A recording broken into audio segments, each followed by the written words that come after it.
Daromadingiz osha boshlaganda doim minglab xohishlar paydo bo'ladi. Eng so'nggi yangi iPhone, zamonaviy va qulay mashina, katta xarajatli sayohatlar, doim urfda bo'lish va hokazo. Bularni barchasi bizga farovon hayot bo'lib ko'rinadi. Keyinchalik qarzlar, kreditlar va boshqa katta moliyaviy muammolarga duch kelamiz.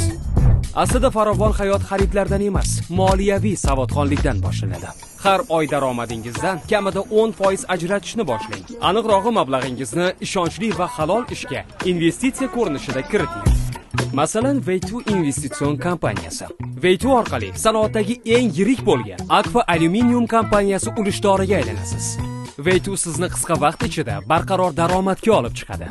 V2 farovon hayot va moliyaviy barqarorlik kaliti.